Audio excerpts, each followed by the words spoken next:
Count Theobald had returned from Paris having found his calling. But organizing a crusade was by far the most difficult project one could undertake. He needed to bring thousands of pieces together in perfect harmony, while his own king did everything he could to undermine his efforts. Philip was already breaking the truce with England by bribing Angevin lords and building castles on the disputed Vexin frontier.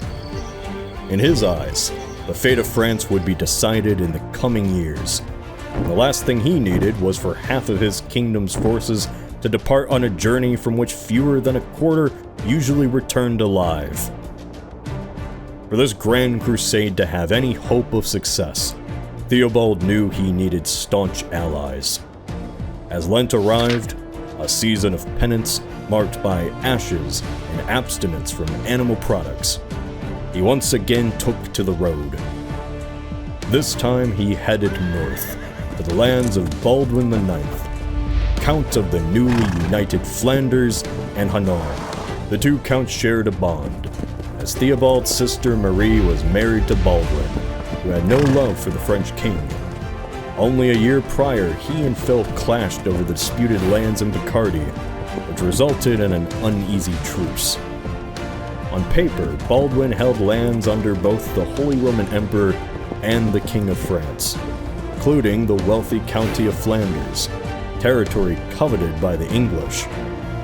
The borders of the medieval world were not drawn in ink, but blood, passed down the generations and spilled over the battlefields. The Flemish possessed a vast merchant fleet, which regularly sailed from Gascony in the south to the Baltics in the north. The county's prosperity was fueled by its massive textile industry, producing the finest cloth in all of Europe. All of that wealth and a sizable population pool allowed them to stand firm in the face of larger adversaries.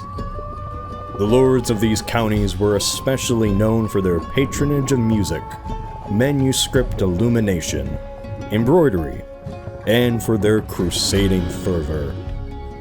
Together, these two brothers-in-law possessed as much wealth and power as Philip himself. But the Lord of Champagne knew he had to make quite the pitch in order to convince Baldwin to abandon his ancestral home. Hail and be well, my esteemed Count Theobald. As your presence graces our court, we extend to you the warmest of welcomes and our deepest courtesies. And for you, Lady Blanche, we've assembled a team of wet nurses and prepared a soothing bath. Your renowned hospitality precedes you, my lord. I must say, your generosity and benevolence seem to outshine even that of our sovereign. Well, that is an easy bar to surpass, my dear. Now permit me the honor of presenting my cherished kin. Firstly, behold my fair sisters, Yolanda and Sybil. And beside them my noble brothers, Philip, Henri, Eustace, and my nephew Thierry. Lord Theobald, please accept my sincere apologies for my absence at the grand tournament in Ercry. Your display of bravery is an inspiration to all men, and I deeply regret not being there to witness it firsthand.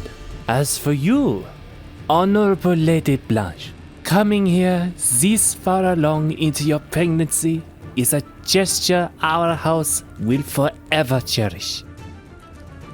I do not understand why we must fight for what is undeniably the righteous path. We have placed all of our vigor and hope in this mission, for I believe it is the answer to all of our struggles. A way for us to rectify the mistakes of the incompetent leaders in Altremer and of those closer to home. Speaking of which, Lord Philippe, it gladdens my heart to see you in sound health. After the ordeal you suffered within the castle's dungeons, what our liege has wrought upon you is an egregious injustice, one that I wish we correct. A sin for which, by God's good grace, he shall one day answer. However, before we plunge into the shadows of such weighty matters, there is one more member of my house that I want you to greet. It is a testament to God's benevolence upon us both. Allow me the esteemed privilege of presenting you with your newborn niece, Joan. She's truly beautiful, Marie. I am so happy for you both. Theobald embraced his niece and sister and was overwhelmed with joy. The families sat and broke bread together, celebrating Ash Wednesday. As the room echoed with laughter and the clinking of goblets, he couldn't help but feel his mind drift towards the future. Only this time it was thoughts of becoming a father. Blanche was heavy with child and was expected to give birth in less than a month. That day, in front of the city square in Bruges, Archbishop William Whitehands attended another ceremony as Baldwin took the vow of a crusader. Festivities and entertainment were generally unwelcome during Lent, but as the citizens saw their liege take the cross, they couldn't help but cheer. Baldwin's resolve burned brightly, fueled by an intense and simmering hatred for King Philip. By papal decree, any crusader who made the vow was immune to commands issued by their liege, and their lands were protected from war under threat of excommunication, which now put Baldwin beyond the reach of both kings and emperors. The men spent the following days discussing the momentous occasion as they went out to enjoy some falconry. Theobald was enamored with the beautiful white peregrine falcon he had received as a gift. For a moment, his head was clear as he watched the bird fly over the spring landscape. I can see that you are as good of a husband as you are liege, brother. I don't remember when I've seen her in such rapture. Truth be told, Marie has been my unwavering anchor. Through Philip's capture, the loss of my father and uncle, and especially when we mourned Isabella. I still can't fathom it. Looking back at her repudiation, we should have seen the signs. The birth of her twins cost her life, and where was he?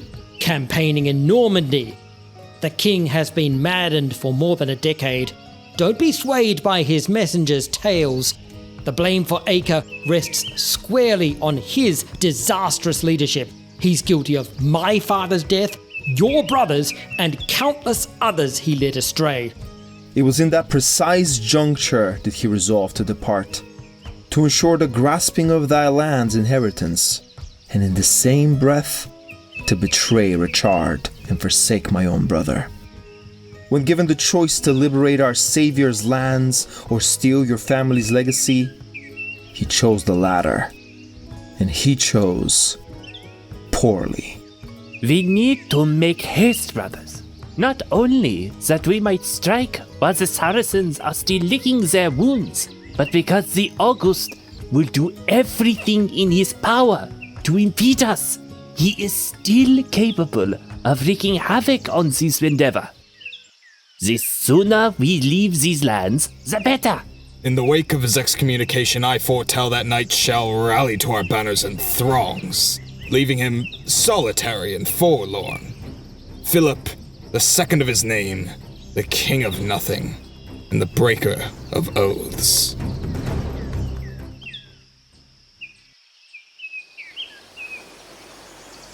Lady Marie, these gardens are truly enchanting. These past few moons feel like an eternity, and the solace of the spring hues and scents is exactly what I needed. Back in Navarre, I used to climb and conceal myself amidst the oak trees. The guards would run around, frantically searching while I read for hours on end. Theo and I used to evade our guards just so we could stick fight. More often than not, I left him badly bruised and he would claim to have fallen to spare me from trouble. But look at him now, and look at you. You know, by the way you are carrying, I have a feeling it might be a boy. Do you have a sweet or savory craving? I try to keep a balanced diet, but an old crone once took a strand of my hair, which she then looped around my wedding ring. I then held it above my belly And instead of swinging in circles, it swung back and forth, foretelling a boy. Well, can you feel the kicks yet? They say strong kicking is a sure sign of a boy. But Joanna here disproves that rumor. There were days where she battered me so much I could hardly get out of bed. To tell you the truth, I do wish it had been true. Baldwin is determined to secure our legacy and craves an heir. I love her with all my heart, but granting him ease would have been a second blessing. I don't think either of them will ever rest. When I was a little girl, all I wanted was to become a lady-in-waiting in Rome castle gardens such as these. But right now, I wish I was back in that oak tree. Babes are not all that we are meant to carry. We must also support our husbands on their perilous journey to the early grave. Blanche, you are my sister by law, so I will trust you as one. Theo is gentle. His desire to please others is going to get him killed. Only you can stop that. I already made him swear not to leave me behind. I shall ride by his side and aid him in every way that I can. He will have thousands of loyal bannermen protecting him. Shall I also pick up arms and join the ranks? You don't understand. Our mother was never kind to him. Our father died when Theo was 2. Our brother left when he was 11, and I was betrothed to Baldwin when I was a baby. We had only a few years together before I was sent here to marry him at the age of 12. Theobald grew up watching everyone he cared for leave him. Despite that, his heart remains pure. This army of thousands, he would die for every single one of them. And you cannot let that happen. Lady Marie, sister, I must say that when we were in Paris, I noticed that we were being watched. I am no fool. I know that if anything would happen to him, I would become regent of Champagne. But more likely the entire county would fall under the jurisdiction of the crown. That's precisely it. You are a clever girl, and your warmth shines bright. It's easy to see how he is drawn to it. So stay close to him. Sit at his council meetings. Be his voice of reason. And you can write to me, often, if you need anything.